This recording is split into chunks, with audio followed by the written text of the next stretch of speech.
இது வந்து சிபி ப்ளஸில் ஒய்ஃபை கேமரா, ஒய்ஃபை 4G கேமரானே சொல்லலாம். மாடல் வந்து EZR33G மாடல். இதில் வந்து ஒய்ஃபை சப்போர்ட் உண்டு, 4G சிம்மு போட்டுக்கலாம், லேன் 3மே உண்டு. நார்மலாக 4G கேமரான்னு சொல்லி தனியாக வரும், சிம்மு போடுற மாதிரி. ஒய்ஃபை கேமரான்னு சொல்லி தனியாக வரும். இது வந்து எல்லாமே, இதை நம்ம சிம்மும் போட்டுக்கலாம், ஒய்ஃபை கனெக்ட் பண்ணிக்கலாம். அது போக நம்ம டிவிஆரில் கூட போட்டுக்கலாம், என்விஆரில் போட்டுக்கலாம், எல்லாத்துலேயுமே கனெக்ட் பண்ணிக்கலாம். ஆனால் இதை ஒய்ஃபைல வந்து டேரெக்டாக நம்ம நார்மலாக கனெக்ட் பண்ணுற மாதிரி கனெக்ட் பண்ண முடியாது. 4G மோடை நம்ம டிசேபிள் பண்ணிவிட்டு தான் ஒய்ஃபை கனெக்ட் பண்ண முடியும். இப்போ நம்ம 4G கேமரானா சிம்மை போட்டோன்னே ஸ்கேன் பண்ணால் வந்துடும். ஒய்ஃபை கேமரானா ஒய்ஃபை சர்ச் பண்ணி பாஸ்வேர்டு போட்டுருவோம், ஒய்ஃபை கனெக்ட் பண்ணி எடுத்துக்கலாம். இதில் அப்படி பண்ண முடியாது. 4G வந்து டிசேபிள் பண்ணி விட்டு நம்ம ஒய்ஃபை கனெக்ட் பண்ண முடியும்.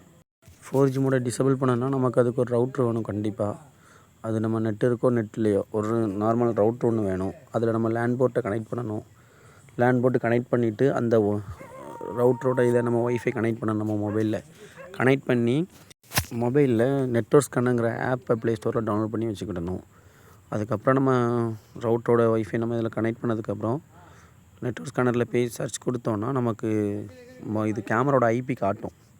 ஏன்னா கேமராவோட ஐபி நமக்கு தெரியாது. அதில் போனால் நம்ம கேமரா ஐபி நமக்கு காட்டும். ஐபி லாஸ்ட்டில் இருக்க 192.168.1.10 இதுதான் கேமரா ஐபி. இதை நம்ம க்ரோமில் இப்போ சர்ச் பண்ணுறோம். அதே ஐபி 192.168.1.10. நம்ம ஐபி அடித்ததும் நமக்கு சிபி ப்ளஸ் கேமரா ஓப்பன் ஆயிரும். Login page. இதில் எப்படின்னா யூசர் நேம் வந்து அட்மின் தான், பாஸ்வேர்டு வந்து கிடையாது, பாஸ்வேர்டு எம்டி தான். ஸோ நம்ம பாஸ்வேர்டு போடாமல் லாகின் கொடுத்தா லாகின் ஆயிரும். ஓப்பன் ஆனதும் அதில் லைவ் செட்டப் ரெக்கார்டுன்னு 3 ஆப்ஷன் இருக்கும்.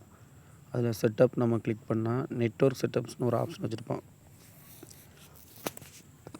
நெட்வொர்க் செட்டப்ஸில் ஒய்ஃபைன்னு ஒன்று இருக்கும். அந்த ஒய்ஃபை கிளிக் கொடுத்தோன்னா ஒயர்லெஸ் மோடு என்னென்னு இருக்கும். ஃபஸ்ட் எடுத்ததுமே அதான் இருக்கும். அதில் ஆக்சஸ் பாயிண்ட் இருக்கிறத நம்ம ஸ்டேஷன் மோடாக சேஞ்ச் பண்ணணும். அதை சேஞ்ச் பண்ணிவிட்டு சர்ச் ஒய்ஃபை லிஸ்ட்டுன்னு இருக்கும். அதை கிளிக் பண்ணோன்னா ஒய்ஃபை வரும்.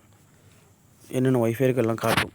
அதில் நம்மளோட ஒய்ஃபை ஏதாவது கிளிக் கொடுக்கணும். அதை கிளிக் கொடுக்கையும் மேலே நம்ம ஐடி வந்து மென்ஷன் ஆகிரும். JOSங்கிறது மேலே வந்துட்டு இப்போ நம்ம அது கீழே வந்து பாஸ்வேர்டு போடணும். ஒய்ஃபை பாஸ்வேர்டு போட்டு கீழே சேவ் ஒயர்லெஸ் கான்ஃபிகரேஷன் கொடுத்துடணும். அப்படி நம்ம பாஸ்வேர்டு போட்டு ஒயர்லெஸ் கான்ஃபிகரேஷன் கொடுத்தா சேவ் ஆயிரும். அதுக்கப்புறம் சேவ் கொடுத்துட்டு லேன் போர்ட்டை வந்து டிஸ்கனெக்ட் பண்ணிடலாம். இப்போ நம்ம கேமராவுக்கு பவர் மட்டும் தான் கொடுத்துருக்கோம், லேன் போர்ட்டு கொடுக்கல.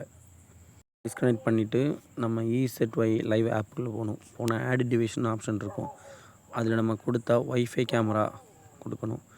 கொடுத்தா மேலே வந்து மோர் மெத்தட்ஸ்னு ஒரு ஆப்ஷன் வச்சுருக்கோம். அதை கிளிக் பண்ணால் உள்ள ஆப்ஷன்ஸ் வரும். Scan device QR code, AP mode, land scan, manual add வரும்.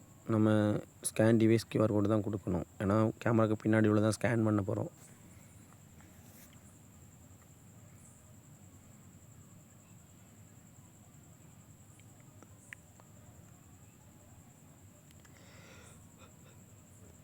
ஸ்கேன் பண்ணதும் பாஸ்வேர்டு கேட்கும்.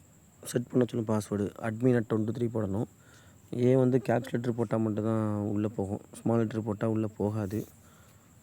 ஏன்னா நமக்கு ஆல்பாபெட்டிக்கில் cap letter, small letter plus number எல்லாமே வேணும்.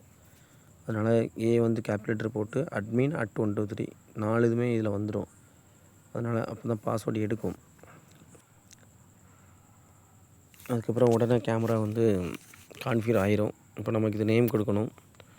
நம்ம இதில் வந்து ஹோம்னு சொல்லி நேம் போட்டிருக்கோம், எடிட் பண்ணுறோம். கொடுத்துட்டு நம்ம கன்ஃபார்ம் கொடுத்துட வேண்டியதான். கன்ஃபார்ம் கொடுத்தா டிவைஸ் உள்ளே வந்துடும். அவ்வளோதான்.